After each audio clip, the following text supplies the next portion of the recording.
Vijayanagar Empire, Part 5. The disastrous shifting of the capital from Delhi to Daulatabad. Tughlaq was a cruel ruler who showed no mercy to his subjects. The punishments he inflicted were not only cruel but also unjust. Nothing was done to stop the bleeding. One might even think that he had a purpose in destroying humankind. It was a situation where not even a week without death would pass. His anger rose against those who pointed fingers at him and subjected them to his innate cruelty. He spent his life in a dream world with irrational plans. From the very beginning, he distributed immense wealth to the nobles. £50,000 a day. Instead of being driven out by an army, he paid a large sum of money to the invading Mughals. He soon mobilized a large army of 370,000 men, including cavalry, to invade Persia. However, when the army did not get enough reward, they parted ways after plundering the country. He then decided to invade China and sent 1 lakh troops to the Himalayas. For the most part, it was a tragic end. The survivors returned in despair, but Tughlaq executed them all. He introduced copper coins instead of gold as part of an effort to devalue the currency in his country.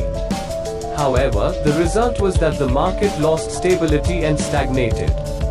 The extraordinary steps he later took to replenish the treasury were to destroy the agricultural sector. Farmers left their farms and resorted to robbery.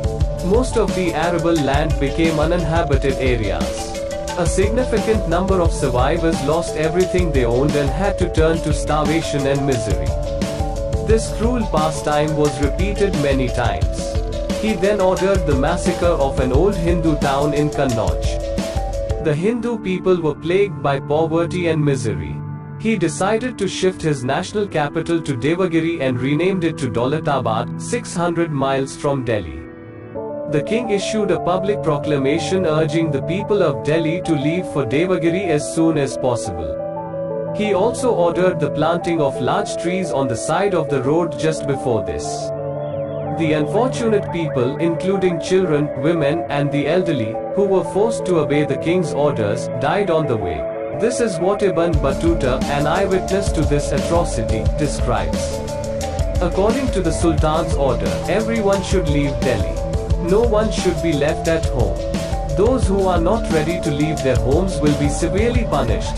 The king's companions then searched in the empty houses of Delhi.